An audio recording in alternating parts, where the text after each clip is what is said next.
Hello guys, welcome back to my channel. আজকের ভিডিওতে যে টপিকটা নিয়ে ডিসকাস করব সেটা হচ্ছে আজকের মার্কেট নিয়ে, আগামী দিনের মার্কেটের কি ডাইনামিক্স হতে চলেছে। তো এই দুটো বিষয় নিয়ে ডিসকাস করব। বাট সবার আগে গতকালের ভিডিওতে আমি যে বিষয়টা নিয়ে ডিসকাশন করেছিলাম যে ইউকে এবং ফ্রান্স এই যুদ্ধটার মধ্যে আসছে, যুদ্ধ পরিস্থিতি একটা ভয়ানক জায়গায় যেতে পারে। সকালবেলায় আপনি ক্রুড অয়েল, ন্যাচারাল গ্যাস বা ক্রুড অয়েলের প্রাইসকে দেখে কিন্তু ট্রেড করার কথা ভাববেন। তো সেম টাইপের একটা বক্তব্য আমাদের প্রাইম মিনিস্টারের কথা থেকেও উঠে আসে এবং তিনি যে কথাটা বলেছেন সেটা হচ্ছে যে গোল্ডের ওপর ইনভেস্টমেন্ট করা বন্ধ করুন বা গোল্ড পারচেজ করা বন্ধ করতে হবে 1 বছরের জন্য। এবং তার সাথে আমাদের যে পেট্রোল, ডিজেল ইত্যাদি যে ইউজেস আছে সেগুলোকে অনেকটা বেশি কমাতে তিনি বলছেন এবং তার সাথে সাথে ওয়ার্ক ফ্রম হোমটাকেও ইনিশিয়েট করতে বলছেন যাতে ট্রান্সপোর্টেশন কস্ট অনেকটা কম করা যায়। তো বেসিক্যালি ব্যাপারটা যেটা হচ্ছে সেটা হচ্ছে যে এই আমাদের ফরেন এক্সচেঞ্জ রিজার্ভ যেটা আছে অর্থাৎ বৈদেশিক মুদ্রা, সেটা বেশি পরিমাণে বেরিয়ে যাচ্ছে গোল্ড পারচেস করতে এবং তার সাথে অয়েল, ন্যাচারাল গ্যাস বা এই সমস্ত জিনিসপত্রগুলো যেগুলো ইন্ডিয়া বেশি পরিমাণে ইম্পোর্ট করে। তাই সেই কারণে পিএমের মুখ থেকে এরকম একটা উক্তি উঠে এলো এবং তিনি, তার কাছে ইন্টেলিজেন্সের অনেক বেশি নিউজ থাকে। তো সেই জাতীয় নিউজ ফিউজ থেকে মানে সমস্ত কিছু চিন্তা ভাবনা করে তিনি এই টাইপের একটা বক্তব্য রাখলেন এবং এই বক্তব্যটাতেই মার্কেট কিছুটা পরিমাণ ফিয়ারফুল আজকের ডেটে। এবং তার সাথে সাথে আমরা যদি দেখি গ্লোবাল মার্কেটের যে সিনারিওটা তৈরি হয়েছে ক্রুড অয়েল, ন্যাচারাল গ্যাসকে কেন্দ্র করে, এবং এটা দীর্ঘদিন চললে ইন্ডিয়ার মতো ইকোনমির জন্য যথেষ্ট খারাপ একটা সময় যে আসতে চলেছে সেটা মার্কেট সেন্স করেছে এবং যে কারণে আজকে আমরা মেজর সেক্টরগুলোর মধ্যে একটা বেশ ভালো রকমের ডাউনটার্ন দেখতে পেলাম। তো প্রথমেই পিএমের এই বক্তব্যটার ফলে যেটা দেখতে পেলাম সেটা হচ্ছে গোল্ড রিলেটেড যে সমস্ত শেয়ারগুলো রয়েছে, বিশেষ করে টাইটান, কল্যাণ জুয়েলার্স, এরা কিন্তু বেশ ভালো পরিমাণে একটা ডাউন হলো, রাইট। এর সাথে সাথে সেম অ্যাজাম্পশন থেকে অর্থাৎ ক্রুড অয়েল প্রাইস যে ইনফ্লেশনকে রাইজ করতে চলেছে তার একটা বক্তব্য বা তার একটা ধ্যান ধারণা মার্কেট পেল, যে কারণে আজকে ডেটে কিন্তু রিয়েল এস্টেট প্রাইসও বেশ ভালো রকমের ডাউন হয়েছে। এখন এই মুহূর্তে যদি আমরা মার্কেটের দিকে তাকাই তাহলে যেটা দেখতে পাচ্ছি আজকে আমাদের মার্কেট 1.5% কাছাকাছি ডাউন এবং তার সাথে আমাদের সেন্সেক্স, ব্যাংক নিফটি, তার সাথে আমরা যদি দেখি mid cap Nifty, small cap Nifty, সমস্ত কিছুই রীতিমতো একটা ভালো রকম সেলিং প্রেশার ছিল। যেহেতু আমরা নিফটির মধ্যে বা আমাদের মার্কেটের মধ্যে একটা ডাউন টার্ন দেখতে পাচ্ছি, তাই ভিক্স ন্যাচারালি রাইজ করবে, সেই কারণে ভিক্সকে আমরা রাইজ করতে দেখলাম। এবং যেহেতু ক্রুড অয়েল প্রাইস বাড়ছে এবং ইনফ্লেশনারি একটা প্রেশার আসতে চলেছে এবং পিএমের এরকম একটা বক্তব্য উঠে আসতে, তাই সেই সমস্ত দিক মাথায় রেখে যেটা দেখা যাচ্ছে ইউএসডি আইএনআরকে কিন্তু আমরা একটা বেশ বড় রকমের রাইজ হতে দেখলাম। সিমিলারলি বিটকয়েনের মধ্যে একটা ফ্ল্যাট স্ট্রাকচার রয়েছে, ইউএসের বন্ডের ইল্ডও মোটামুটিভাবে বলতে গেলে একটা flat type of structure maintain করেছে। এখন আমরা যদি আমাদের মার্কেটের দিকে তাকাই তাহলে যেটা দেখতে পাচ্ছি সেটা হচ্ছে 900-র কাছাকাছি স্টক রয়েছে যেগুলো রাইজ করেছে এবং 2300-র কাছাকাছি শেয়ার তারা কিন্তু ফল করেছে। এই ফলিং মার্কেট হলেও কিছু কিছু শেয়ারের মধ্যে ভালো রকমের একটা বুলিশনেস লক্ষ্য করা গিয়েছে, যেমন MapmyIndia, Apple, KIMS, Tata consumer, HFCL, এই সমস্ত শেয়ারগুলো। আর উল্টো দিকে যদি আমরা দেখি আরবান কোম্পানির মধ্যে একটা বেশ ভালো রকমের সেলিং প্রেশার আসবে, এটা আমরা আগেই বলেছিলাম। অর্থাৎ শুক্রবারের যদি আপনি ভিডিও দেখেন তাহলে দেখতে পাবেন আরবান কোম্পানি তাদের যে একটা মানে কুইকলি যে ডেলিভারি করার যে বিষয়টা সেটা থেকে তারা লস করছে এবং এই সার্ভিসটা তারা উইথড্র করছে, সেটার বক্তব্য আমি অলরেডি আপনাদের কাছে রেখেছিলাম। এবং তার সাথে এবিবির মধ্যেও আমরা 10%-এর কাছাকাছি ফল দেখতে পেলাম, কারণ কপার প্রাইস বেশ ভালো রকমের একটা রাইজ করছে। আর কপার যদি রাইজ করে সেটা এবিবির জন্য নেগেটিভ, কারণ এটাকে তারা র মেটেরিয়াল হিসাবে ইউজ করে। একইভাবে যে কথাটা বলছিলাম কল্যাণ জুয়েলারির মধ্যেও আমরা সেরকম একটা পতন দেখতে পেলাম এবং তেজাস নেটওয়ার্ক বা এবিএফআরএল এই সমস্ত স্টকগুলোর মধ্যেও আজকের ডেটে বেশ ভালো রকমেরই একটা সেলিং প্রেশার ছিল। যদি আমরা নিফটির ক্ষেত্রে টোটালি নিফটি 50 স্টকের মধ্যে বিবেচনা করি তাহলে আজকের ডেটে সব থেকে বড় ফল করেছে কিন্তু টাইটান, নিফটি 50 স্টকের মধ্যে, এবং সেটা অলমোস্ট 7%-এর কাছাকাছি। এছাড়া আমরা অটো সেগমেন্টের মধ্যেও ভালো একটা প্রেশার দেখতে পেলাম, এবং যেহেতু ক্রুড অয়েল ন্যাচারাল গ্যাস নিয়ে কথা হচ্ছে, তাই রিলায়েন্সের মধ্যেও আমরা একটা বড় পতন কিন্তু লক্ষ্য করলাম। এর সাথে সাথে ফাইন্যান্সিয়াল শেয়ারগুলোর কথাও বলতে হবে, তার কারণ এসবিআই এর মধ্যেও আমরা একটা বড় পতন লক্ষ্য করলাম। রিজনটা এটাই যে এসবিআই এর কোয়ার্টারলি রেজাল্ট খুব একটা ভালো আসেনি, প্লাস মার্কেটের এই যে সেলিং প্রেশার, সেই সেলিং প্রেশারটাও কিন্তু রয়েছে। তো নিফটি 50 যে বড় বড় স্টকগুলো, সেগুলোর মধ্যে আজকের ডেটে কিন্তু রীতিমতো একটা বড় পতন আমরা লক্ষ্য করলাম। যেহেতু মার্কেটের মধ্যে এইরকম একটা প্রাইম মিনিস্টারের বক্তব্য উঠে আসছে, গ্লোবাল মার্কেটের পরিস্থিতি ভালো নয়, ওয়েস্ট এশিয়া বা আমাদের পশ্চিমী যে এশিয়া রয়েছে তার যে যুদ্ধের স্ট্রাকচারটার কারণে, তাই সেই কারণে মেজর যে সমস্ত সেক্টরগুলো রয়েছে, বিশেষ করে Nifty auto, banks, consumer durable, oil and gas, এই প্রত্যেকটা সেগমেন্ট যেগুলো অ্যাকচুয়ালি হার্ড কোর বিজনেস, সেই প্রত্যেকটা সেগমেন্ট কিন্তু ডাউন।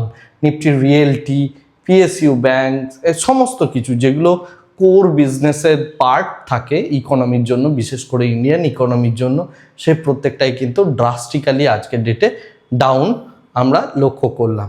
গ্লোবাল মার্কেট পার্সপেক্টিভ থেকে যদি আমরা কথা বলি, তাহলে যেটা দেখতে পাচ্ছি, সকালেই এই বিষয়টার ইন্ডিকেশন আমরা পেয়ে গিয়েছিলাম, সেটা নিকেই দেখে, অর্থাৎ জাপানের যে ইন্ডেক্স রয়েছে, জাপানের ইন্ডেক্স অলমোস্ট 2%-এর কাছাকাছি একটা ডাউন জায়গায় ছিল। এছাড়া পৃথিবীর বাকি সমস্ত ইন্ডেক্সগুলো যদি দেখি, এই মুহূর্তে তাদের ফিউচার সেগুলো মোটামুটিভাবে দেখতে গেলে ফ্ল্যাটই রয়েছে।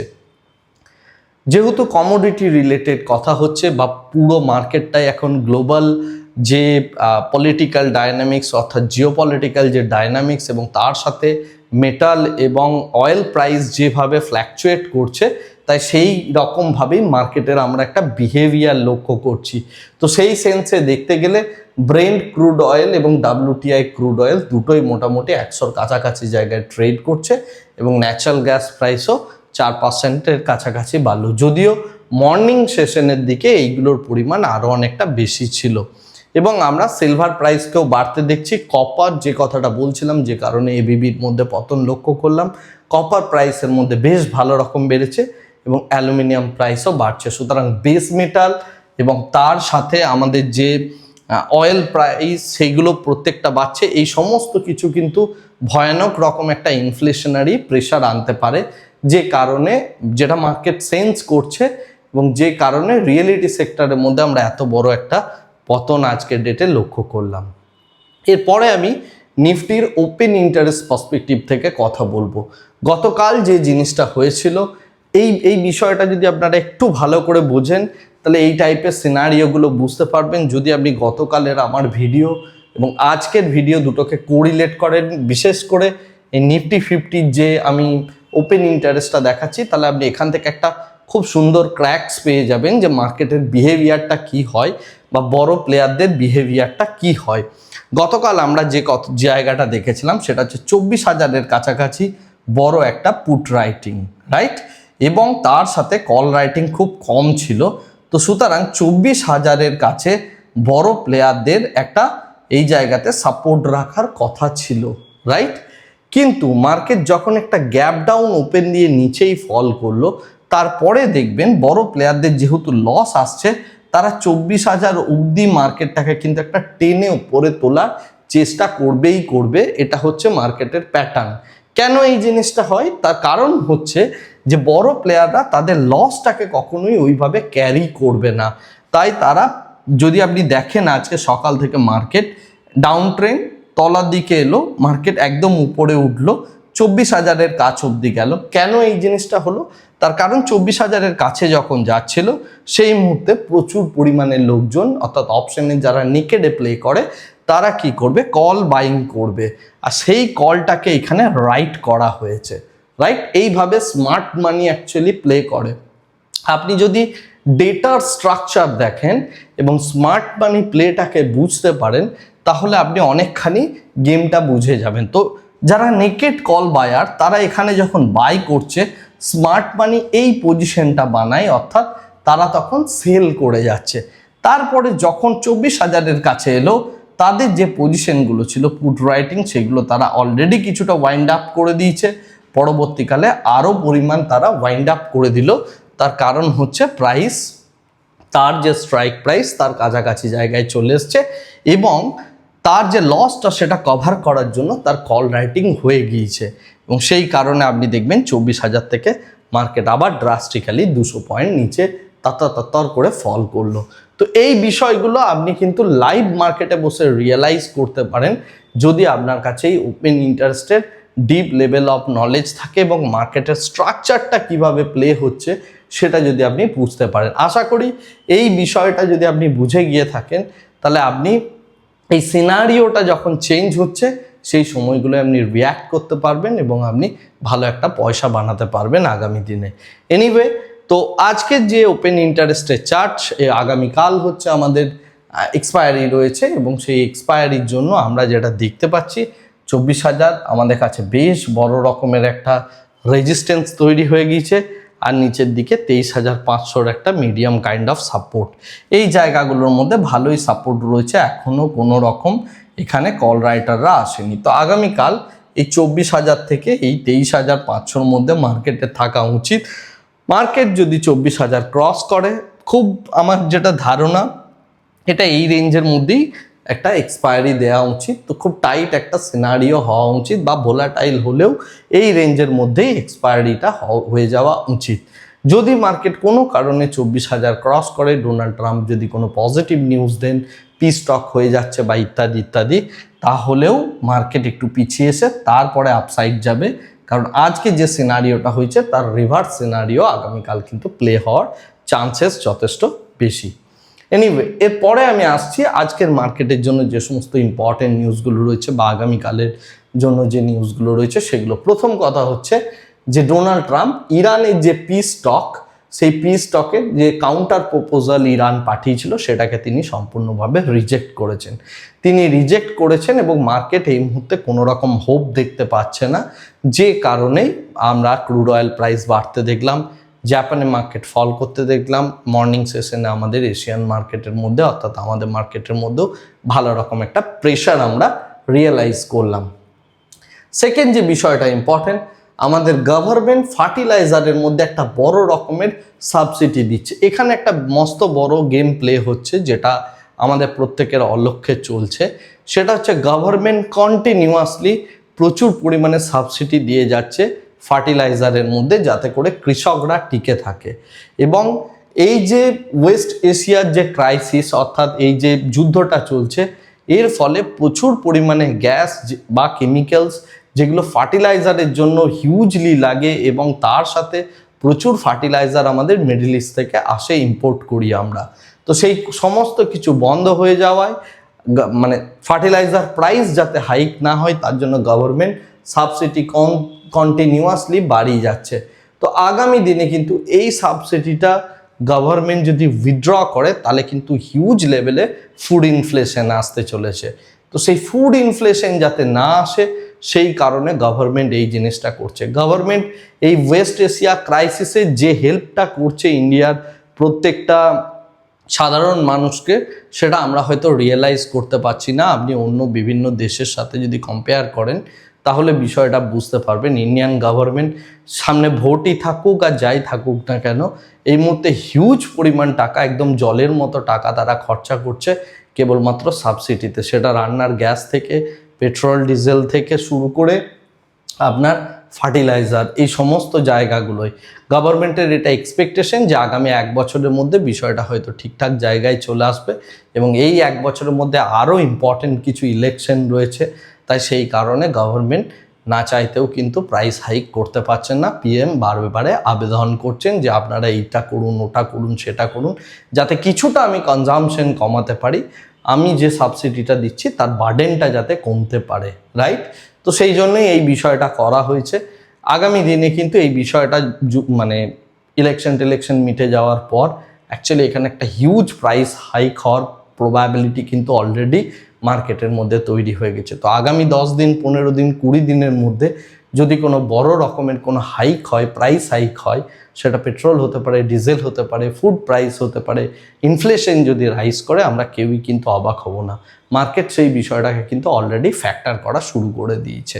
ওকে, নেক্সট যে বিষয়টা ইম্পর্টেন্ট, ইন্ডিয়া এবং ইউএসের মধ্যে যে ট্রেড ডিল, সেটা কিন্তু এই মে মাসের মধ্যে আবার একটা ইন্টারিম ট্রেড ডিল ইন্ডিয়া এবং ইউএসএ সাইন করতে চলেছে আগামী দিনের জন্য। তো এর আগের ডিলটা অলরেডি হয়ে গেছে এবং মানে অলরেডি ক্যান্সেল আউট হয়ে গেছে, কারণ টাইম লাইন পেরিয়ে গিয়েছে। তো সেকশন 301-এর জন্য যে ট্যারিফ, সেই ট্যারিফটা ইউএস থেকে চলে গেছে।